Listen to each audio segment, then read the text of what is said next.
बिहार से आरवाईए के मानद अध्यक्ष और भाकपा माले के विधायक अजीत कुशवाहा जी को आमंत्रण करते हैं कि वो आए और अपनी बात को रखें।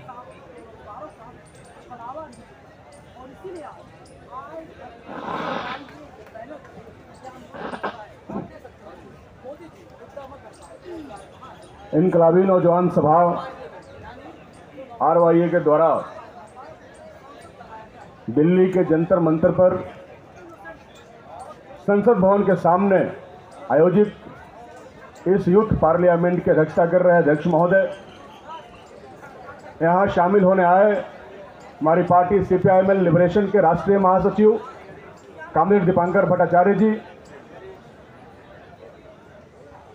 युवा नेता और बिहार से विधायक साथी संदीप सौरभ जी, आरवाईए के राष्ट्रीय अध्यक्ष आफ्ताब आलम जी, राष्ट्रीय महासचिव कॉमरेड नीरज जी और इनकलाबी नौजवान सभा के सभी राष्ट्रीय और तमाम राज्यों के नेतागण, मीडिया और पत्रकार बंधुओं और इस कार्यक्रम में शामिल होने आए देश भर के नौजवानों के आंदोलनों का नेतृत्व कर रहे युवा क्रांतिकारी साथियों, मैं अपनी बात शुरू करूं इसके पहले आप सभी लोगों को क्रांतिकारी लाल सलाम पेश करता हूं। साथियों, चूंकि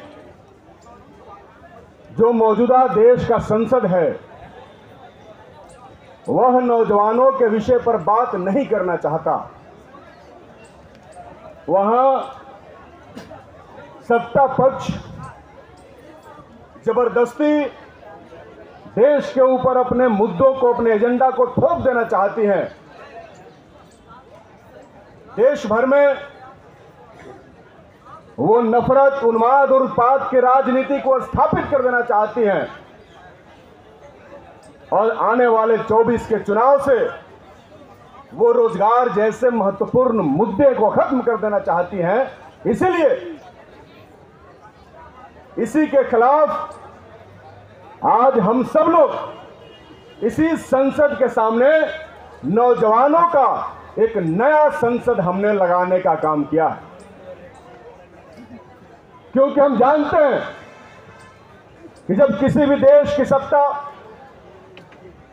और संसद जब हमारे जरूरी विषयों पर, सवालों पर बात नहीं करे तो देश की जनता को, खासकर नौजवानों को सड़क पर खड़ा होने की जरूरत पड़ती है और तेज आवाज में अपने नारे को बुलंद करते हुए कान में ठप्पा डाली हुई सरकार को के कान को खोलने की आवश्यकता पड़ जाती है। इसलिए साथियों, हम सब ठेपा बंद करने वाली मोदी सरकार के कान के जबड़े के सामने नौजवानों के पार्लियामेंट से धमाका करके उनके ठेपा को खोल देने के लिए दिल्ली में उपस्थित हुए हैं।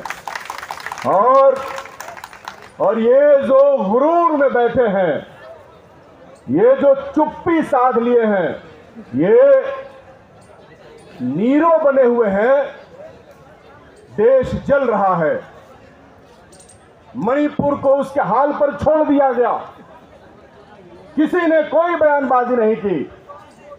अभी हम लोग यहां शामिल होने के लिए आ रहे थे तो कई सारे पत्रकार बंधुओं ने मणिपुर को लेकर हम लोगों से सवाल पूछा और कहा कि गृह मंत्री तो 2 बार गए थे।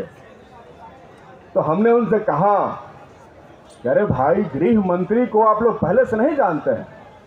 गृह मंत्री का जो चरित्र है इस देश में, वो कभी भी आग बुझाने का नहीं रहा है। ये आदमी जहां भी जाता है वहां आग भड़काने का काम करता है। इसलिए ये आदमी मणिपुर में जिस बार गया उतनी ही बार वहां आग भड़की, उतनी ही बार वहां दंगा और तेज हुआ। मोदी जी ऐतिहासिक चुप्पी साधे हुए नहीं बोल रहे। सदन के अंदर विपक्ष खींच रहा है, मोदी जी आइए आइए, कोई बोल नहीं रहा।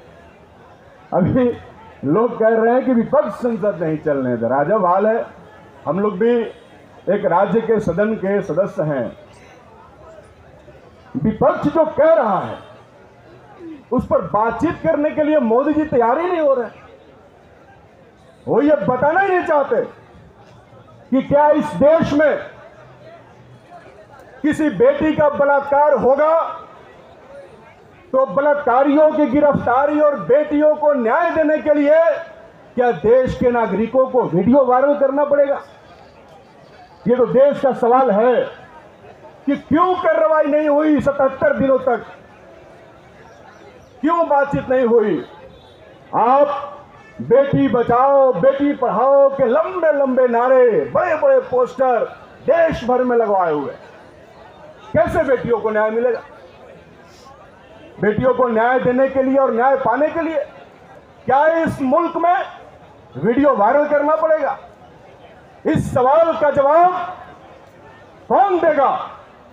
इस सवाल का जवाब देश के प्रधानमंत्री को देना होगा। दोस्तों, हम रोजगार के सवाल पर बात करना चाहते हैं। हम चाहते हैं, जो अभी एक नौजवान ने कहा कि रेलवे का 19 में फार्म भरे थे, ऐसे ऐसे लाखों नौजवान इस देश के अंदर हैं जिनकी बातें कभी नहीं सुनी गई। हम चाहते हैं, हम आज जो दिल्ली में जंतर मंतर पर बैठकर बात कर रहे हैं, ये लोकसभा चुनाव के ठीक पहले हम लोग बैठे हैं। आने वाले दिनों में 2024 में लोकसभा का चुनाव होने वाला, और आप जानते हैं कि भारत जैसे देश में जहां एक बड़ी आबादी नौजवानों की है, वहां का नौजवान और वहां का नौजवानों का सवाल चुनाव के लिए बहुत बड़ा मैटर करता है। लेकिन ये सरकार नहीं चाहती है कि रोजगार पर बात हो।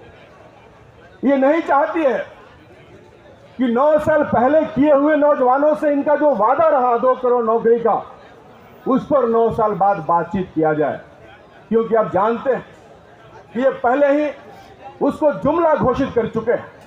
लेकिन हम लोगों ने भी ये ठान लिया है कि तुम जितना जुमला घोषित करो, हम नौजवानों के रोजगार के सवाल को जुमला नहीं बनने देंगे और हर मोर्चे पर उसको हम लोग उठाते रहेंगे। इसलिए हमने नारे में कहा कि मोदी जी मुद्दा मत भटकाओ, रोजगार कहां है जरा ये तो बताओ। लेकिन नहीं, इनको तो बताना नहीं। मणिपुर में पूरा पूर्वोत्तर जल रहा है, पूरा पूर्वोत्तर में खेमेबाजी शुरू हो गई है। हमने आज ही सुबह जब हम लोग दिल्ली में अखबार देखा, हमने तो देखा कि हरियाणा में 2 होमगार्ड के जवान मारे गए। बड़ी हिंसा, बीएचपी का कोई कार्यक्रम था। बीएचपी आरएसएस का विंग है और उन्होंने हरियाणा से एक बार फिर,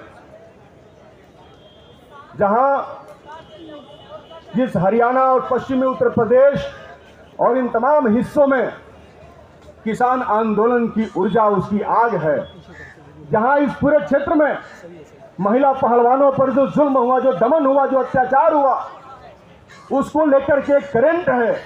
उस करंट को खत्म करने के लिए और इन इलाकों में एक बार फिर से सांप्रदायिक उन्माद और जहर बोने के लिए इन्होंने, बीएसपी वालों ने हरियाणा में दंगा करने का काम इन्होंने शुरू कर दिया है।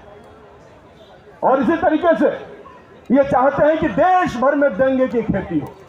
ये चाहते हैं कि देश भर के नौजवानों को दंगा करने के रोजगार में फंसा दिया जाए, ताकि देश का कोई भी नौजवान इनसे नौकरी का सवाल नहीं कर सके।